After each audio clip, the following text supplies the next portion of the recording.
Hello and welcome. So this is a new vlog. I think I'm already over the monthly vlog thing, so I'm just going to be doing it the way I've always done it, which is when I have roughly 30 minutes of raw footage, I will just call it done, call it a vlog. And part of that is because I got a lot going on this month. So let's start with Junimo and Joja. Joja she is declining, not rapidly, but she is declining. The meds aren't, they're not doing what I need them to do. So we'll see what happens there. She has another appointment on Wednesday to get more steroids with a different vet because I'm hoping that this different vet will actually give me what I need. So there's that. And then the chances are very high that I'm going to be losing Joja this month because of that. And so that leads me to something else that's going to be happening, which is intros. So I think I'll be ending up doing like 2 intros at the same time again, which is my favorite. Absolutely love it. And basically what I think, gum. She's like, nah, I will not be on camera. Basically what I've decided to do is I'm going to do neutral space intros with Junimo and the dwarf group once Joja is gone, provided that they don't go together, because I am very worried about Junimo's current health and her teeth situation, just because it took her, like, she's still not acting 100% normal, but I'd say it took her 5 days to start acting like more or less normal with food. So if we're looking at needing to do teeth trims possibly even more frequently than every 3 weeks, like every 2 weeks, and then half that time she can't eat anyway because there's something like up with her and the anesthesia or her teeth, and then her teeth get bad. It's like if she doesn't have any like good moments with her teeth, then like I do have to question quality of life. But we're not there yet. We're taking it 1 tooth trim at a time. And when Joja is gone, I'll be doing neutral space intros with her and the dwarf group. And I currently think that those will go pretty well. The only ones I don't know about are Scylla and Lois. I'm not worried about them being aggressive. I'm worried about them being too vocal, which is their issue. It's like sometimes I'm petting Scylla and she's like resting her little chin in like the crook of my hand, like right here. And I'll be petting her like this with my hand, and she'll squeak at me. And I'm not petting her hard. She's just, they're drama queens. Scylla especially is a drama queen. And that was the issue I had with the last intro with these guys. So that's the only thing I'm really concerned about, because I know Junimo is not going to react poorly to them because she's always been fine. And everyone but Scylla and Lois, I think, will react fine to Junimo. There might be, like, obviously some hierarchy issues, especially with Mystic, because Mystic is a asshole. But I'm not worried about, like, actual injuries, and I do think they can work it out. It's just a matter of how bad Scylla and Lois are with their drama queenness. Hi, Irving. And then I have to do intros with the babies and the grabies. So, yeah, that's... Clark, Hera, and Jelly need to be intro to Thistle, Ursula, and Kelpie. I don't know about that one. It's not even Thistle I'm necessarily worried about. I'm a little worried about her. It's mostly the babies and a little bit Ursula, because ever since Baker died, Ursula has been on a tear. She is constantly harassing her sisters. She's had some very clear hormonal issues, like not like aggressiveness necessarily, but just like she goes into heat. Hi baby, do you want attention? She goes into heat and then she starts harassing her sisters. She starts nesting like crazy, and she's just been like scent marking a little bit more than normal. And I'm not like concerned because she's never been an issue necessarily in intros, but I am a little concerned that her hormones might cause a couple of problems with the babies. And I don't know how the babies are going to do with intros because they're new. And I'm not worried about Clark.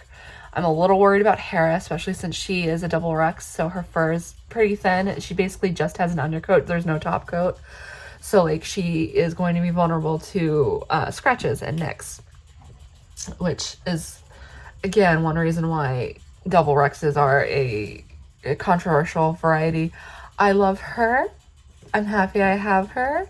I probably wouldn't have gotten her if I had known she's double Rex, even though I do have a very, very big soft spot for double Rexes. It's just a matter of, like, I don't know if it's necessarily the most ethical thing, even when they're particularly furry, like she is. She's pretty furry.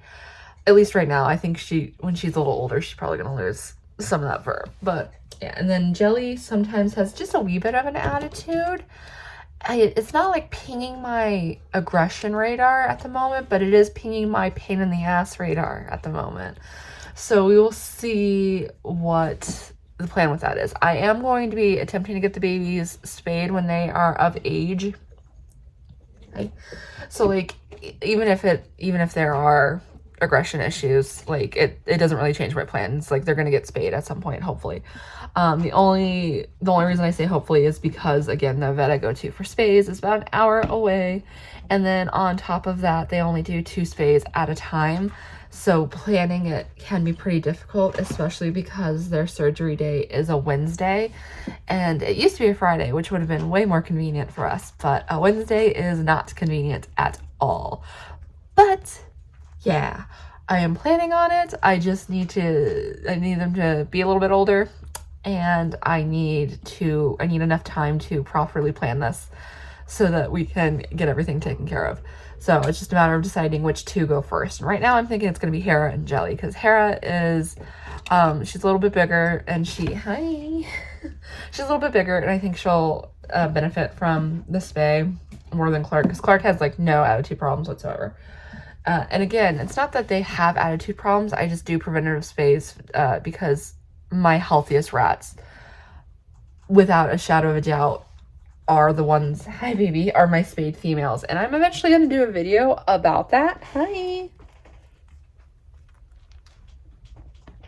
I'm eventually going to do a video about that, because I do think it's something worth talking about. It's like my personal experience, and like someone, because I have statistics and stuff for my personal rats. So like I can talk about that. But yeah, I am one of those people who do believe in spaying female rats when you can. Because again, like Suitor and Lamb are 2 years and 8 months old now, and they are fine. Also, guess who turned a year old yesterday? I have to do their birthday stuff. I haven't decided what I want to do. I was thinking giant pancake, because Blooper turned a year old yesterday, and then the other 3, their birthday is the 5th and 6th of February, so I need to get that done. I'm thinking giant pancake, because then Suitor and Lamb can also participate, and I can get a fun video of them munching on a giant pancake. So yeah, I think I'm going to do that soon, because they're a year old. But yeah, that's what's going on this month. This was a long intro clip. All right, my memorial jars. We just did Baker's and Polly's. The glue isn't dry on the top, which is why they look a little funny. But I need to figure something out with the jars, because I don't know if you guys can tell, I'm plumb out of room. All the shelves are like in disarray. My shelves are like jam-packed. Mine are they've been driving me insane for a while. I've got like new books that I need to be able to put away. I'm going insane. I hate when stuff can't be organized. But my Falcon is gone. I have some room. Yeah. Do you need something? Do you need something? I could figure out something with my crystals to make a little bit more room for the jars, or I can spread the jars out. That's the 2 things I'm thinking right now. I think that the jars would be better with some kind of wall shelf, because it's like these shelves are really deep, so like having the jars, it's just like you don't want to throw each other, so it's just like one row, whereas the crystals can go in front of books. Yeah, they can, and I'm not opposed to wall shelves. I wouldn't be opposed to like breaking them up into their groups, because like of the jars I have right now, they really can be broken up into groups, because like this is Aura's and this one's Polly's, but these ones back here are 6 of my 7 girls. I had that group of girls I called the girl gang, and then the granny gang when they got old. And then over here, these 5 are from Suitor and Lamb's original group, and then these 3 are the Weather Girls with Baker and Barber. Baker is kind of a bridge between the Weather Girls and the Gravies, but he could go with either one, to be perfectly honest. But I can break them up into groups, so I'm not opposed to putting them in groups. And it might be better to have like a few groups. It might be better to have like a few groups of them together, as opposed to just like, I don't necessarily want like a wall of sadness. That's my dilemma too. It's because we have a bunch of the paw prints also that we need to figure out. Yes. And the problem is because there's so many, there's really not a way around it. So the paw prints are big too. Like, I don't know if I can. There's Dorothy's. Yeah, and that one's like, I'm not a fan of that one. They like mounted it and did that without asking me, and that's why it now costs so much that we do the jars. So like, I'm not a fan of that kind of paw print. It's a little bit. It's inescapable that we have a big room or corner of sadness because there's just too many. That's true. It's only going to get. I don't want to say worse. It's only going to grow. Yeah. So unless you want to start breaking them up and having them in different spaces, then there's not a way around it. You're going I'm not opposed to that. Like 100 of these. Yeah, I'm not opposed to that. And I do kind of like the idea of them being like broken up into like who they knew best, like that kind of thing. So like, we're going to have to figure that out. I wish almost the litter box is here, so I can't do much, but like, if I could get like a thin, narrow shelf for right here and just put the jars from not top to bottom because we have kittens, but like put the jars on there and then like put something heavy, like some of the books on the bottom. Yeah. I could do that. There's lots of options. I think that, we should go to Hobby Lobby and maybe we could do Ross or something. You could at least look to see what they have. Yeah. Decide, but this is something I've wanted to do. We should measure this space because like I can't put a lot there and we'd have to figure out what to do with the litter box. We know what to do with the litter box. But I could put something there. We just have to, it's not like this whole wall because the ledge, like the windowsill comes out a little bit, but we should measure this space, and by we, I mean Mr. Fix-It. I am Mr. Fix-It, thank you. And figure that out. And Cappy suggested putting some of them, we have like a tiny little rat art wall. Yeah. And we could put some of them on wall shelves. Why are you tweaking? They're eating the puffs of hair from the chair. Dax doesn't love you that much, Betty. It was August that was doing it. It was August that was doing it, but it's Dax's fur. Anyway.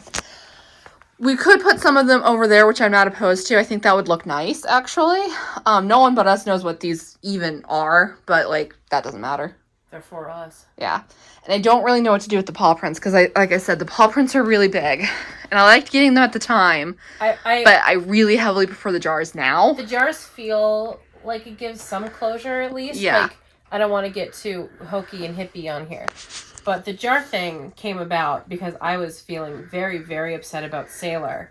And I had no outlet to deal with my big feelings, so I just made her a jar. So Sarah doesn't even have a jar for Sailor.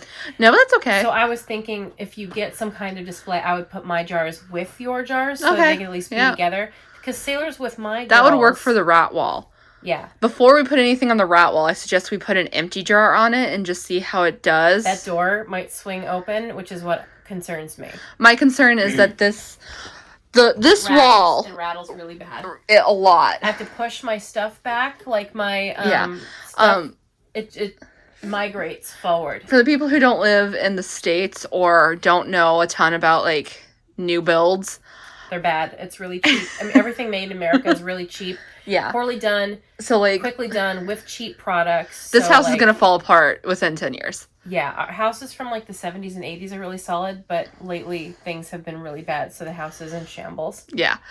And we're not worrying about that right now because I can only have so many crises going on at once. But I want to get this taken care of and that taken care of because I hate this. I hate how my shelf looks. I like to come in here and just sit. Yeah. And it's in disarray, and I know it sounds very whiny. It's just like I can't relax if everything's in disarray. It makes me very anxious. I've put myself on a puzzle ban until I can figure this out, basically. Essentially, my birthday falls in National Puzzle Month, so everything goes on sale. So so people just like go ham, which is amazing and I love. But I don't do the puzzles fast enough to justify continuing to get more. So basically, it's like a 1, 2, 3 punch because it's like there's Black Friday in November, Christmas in December, and my birthday in January. So I get like a ton of puzzles really close together because it's like all I ask for. All I ask for is books. So I'm on a puzzle ban until I do at least most of the ones I have. I have that shelf and the one in the living room. And then I need to figure out the jars. And then, That's why Helpy's knocked over, isn't it? Get out of there.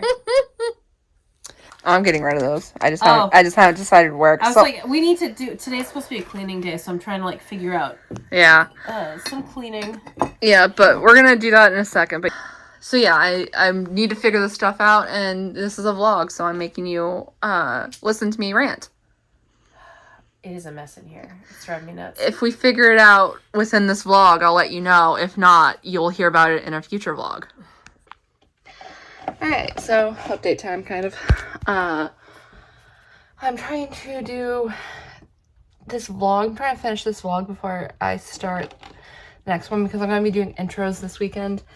And I don't necessarily want to, like, do day one of intros and then end the vlog, because that feels weird. So, hopefully I'll probably, like, do that thing I do where I, like, show you setting up the intro cages and stuff, and then end it. But I did want to give a little update on Junimo and Joja. So Joja is okay. The meds are not really improving her, but I do feel like they're keeping her from getting worse. But unfortunately, that does mean that her tumor is getting worse. The meds are probably just masking the tumor getting worse, the pituitary tumor. So she's lost a lot of weight. She's like lost like 40 grams since. For the last 3 weeks, she's lost 40 grams, which is not great. And then Junimo, she's perked up and she's acting normal now. Her next tooth trim is next week, and I am worried about how it's going to go, because if we're in the same situation where it takes her like over a week to like start acting normal again, and then she only has like a week of feeling good before her teeth get really bad, you know. So yeah, basically I'm here to say that we're in a weird situation with the rats, with Junimo and Joja, and like quality of life stuff. I am pleasantly surprised that I even still have Joja, if I'm being perfectly honest. It'll be about 3 weeks since she started having obvious symptoms. Again, pituitary tumors tend to be around for a lot longer than before they start having obvious symptoms. If your rat goes from being completely normal to completely neurological issues, it was probably a stroke, not a pituitary tumor. So like with pituitary tumors, they do progress much more slowly than it's sometimes perceived. But like if your rat is completely normal and they go from that to completely lethargic, weak on one side or their back legs or something like that, that was probably a stroke. So like with Joja, it's definitely a pituitary tumor. And yeah, I am pleasantly surprised that she's still around and doing okay. Like she's still pretty happy. She still wants attention. She's still trying to eat. Both of them are basically on a liquid diet at this point, which is not ideal, but it's not necessarily the worst thing. They do enjoy their liquid diet, so there's that. Hi, Kelpie. Hi, Thistle. But yeah, it's interesting. I basically had like a little while where I was avoiding taking their pictures, because it's like, I had like a little while where I avoided taking their pictures or getting videos of them, because I knew that there was a good chance that I would never actually get to post those videos or pictures. And it was just kind of making me really sad, and I was just like avoiding it. And then I was finally like, okay, well, it's also keeping me from getting videos of everyone else, because it's like, well, if I can't do anything for Junimo and Joja, why should I do it for everyone else? And eventually I had to be like, okay, just take a picture of them, just take some videos of them. You'll be happy you did at the end. But even for me, you know, so deep into owning rats for more than half my life at this point, and having lost so many, even I have grief issues. So like, if it's hard for you, I wouldn't beat yourself up too much. It's like, it's just how grief is. It's just how emotions are. So yeah, but that's an update on Junimo and Joja. Next I'll probably be setting up the intro cages for the babies and the grabies. I am a little worried just because the grabies are pretty big for female rats. They're all over 400 grams, and I don't know how big the babies are gonna get. But yeah, we'll see how it goes. I'm mainly worried about Thistle and Ursula, not so much Kelpie. So yeah, but we'll see. We'll see what happens. Alright, so I did cage cleaning yesterday.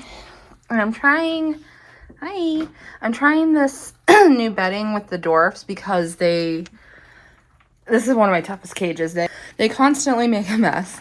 They constantly have issues. So I'm trying a different bedding. And I decided to go with kiln dried pine shavings, which I've tried once before and I hated because of the smell. But this brand does not have a smell to it. So I'm hoping that it works out better for them. This is the Full Cheeks, like the PetSmart brand pine. And it is automatically a lot softer than the other pine I used. And again, it does not have a smell. I cannot stand the smell of pine. So far, so good. It's only been a day, but we'll see if there's any major changes. No one is immediately like having a bad reaction to it. So there's that. I'm not expecting any miracles. Like Summer and Bonnet are always going to have respiratory issues, but I'm hoping everyone else just does a little bit better. The problem with this group is, and always will be, their pee. Because like genuinely, hi Missy, I cleaned this cage from top to bottom yesterday, sprayed everything down, removed everything, and I smell pee. I changed the ropes out to soak them. I smell pee. And they just pee where they sleep constantly. And my other rats don't do that. I also have the gravies out. It's morning. So that's the sunlight morning. Or morning sunlight coming in. Yeah, I have the gravies out. And then the only other thing is, you saw the gravies. I decided not to do intros quite yet because of some extenuating circumstances, which I'll talk about a little later. I don't know how long this vlog is at this moment, so there's Joja. I think I have just like one more clip for it, and then I'll probably post it. But yeah, that's an update. Hello. So, yeah. Typically, when I'm sitting on the floor in a sit-down style video in the middle of a vlog, you know nothing good's happened, and that is the case. As I said, and I think the last clip, I decided not to do intros because of some extenuating circumstances, and one of those extenuating circumstances has come to pass, which is Junimo and Joja. So I've mentioned in this vlog, Joja has a pituitary tumor, and I was treating it, but she was getting worse, and I knew I was going to have to let her go soon. And so I didn't want to do intros with the babies in case I needed them for Junimo. And while that was happening, I was also debating what the kindest thing to do for Junimo was. Because Junimo has a lot of health issues. She has the malocclusion and the papilloma on her tongue, and then she gets various infections. I think partially because she can't groom herself. I think the teeth make her immune system worse. Various things. Junimo's always got the short end of the stick between her and Joja. Well, Junimo took that decision away from me because when I was going to give Joja her meds recently at night, I found Junimo with blood coming out of her ear. And I pulled her out and I examined her, and I realized that there was a mass protruding from her ear and that she had torn it open by scratching it. The most likely cause is that it was a polyp, and this can happen with rats where they develop a polyp in their ear. It's uncomfortable. They do tend to scratch at it and mess with it because it's uncomfortable. I've seen it happen with other rats. I've seen it happen with dwarf rats specifically. And with Junimo, I think it came on pretty quickly because it wasn't there. I check their ears regularly, and I might have missed it. I fully admit I might have missed it. But I do check their ears pretty regularly, and I didn't find it until it was bloody. And it was pretty deep in there when she did get to it. So with that in mind, another issue that would only get worse. Polyps are extremely difficult to remove because of the location. Ear polyps, I mean.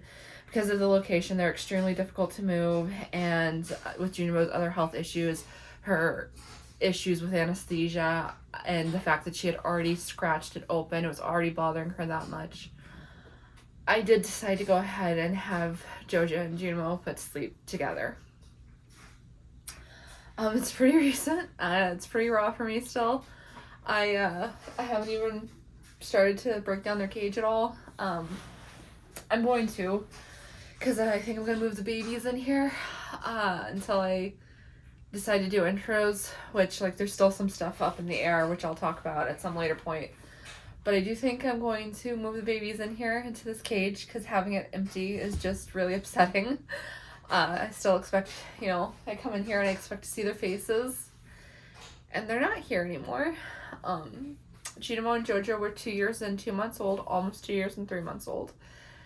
And, you know, they were my first dwarfs, and I love them so much. I loved them so, so much. But yeah, I did decide that the best thing to do was to let them go together so that neither of them ever had to be alone, and so that neither of them had to continue declining and suffering.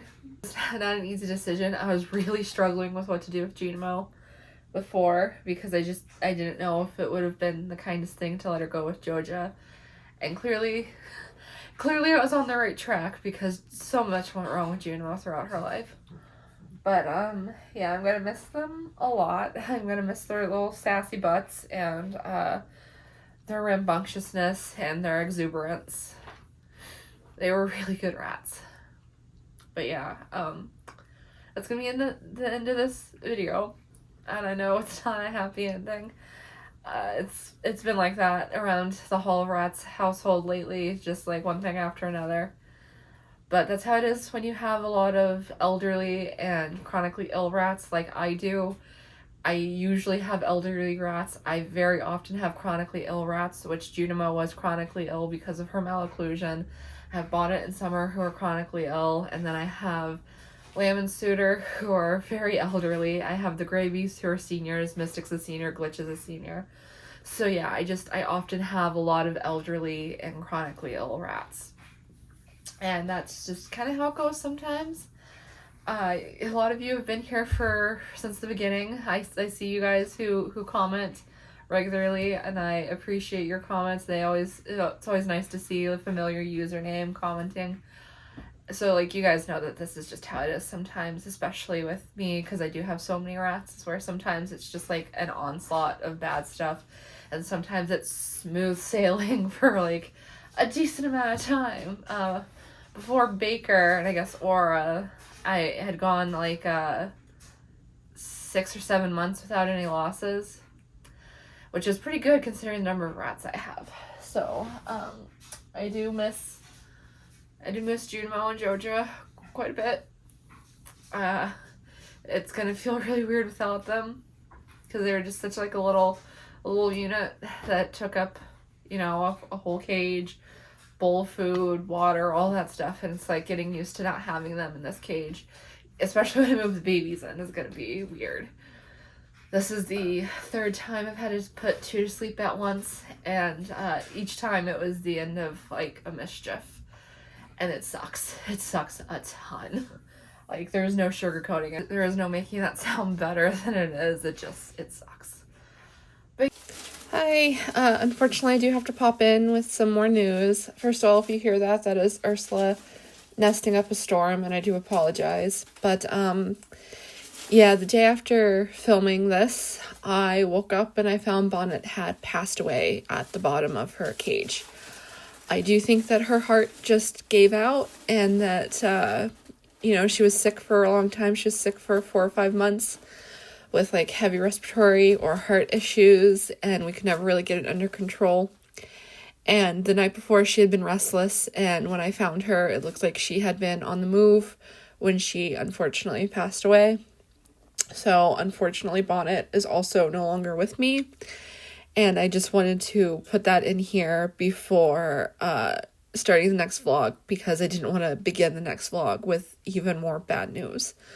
So yes, I did lose Junimo, Joja, and Bonnet all within 24 hours of each other, all from different issues, and that is very hard for me to deal with, but I love them all very, very much, and I will miss them all very, very much. Yeah, I hope, until the end at least, you enjoyed this video, and if you did, you know what to do. Like, comment, subscribe, all that good stuff, and I'll see you in the next one. Goodbye!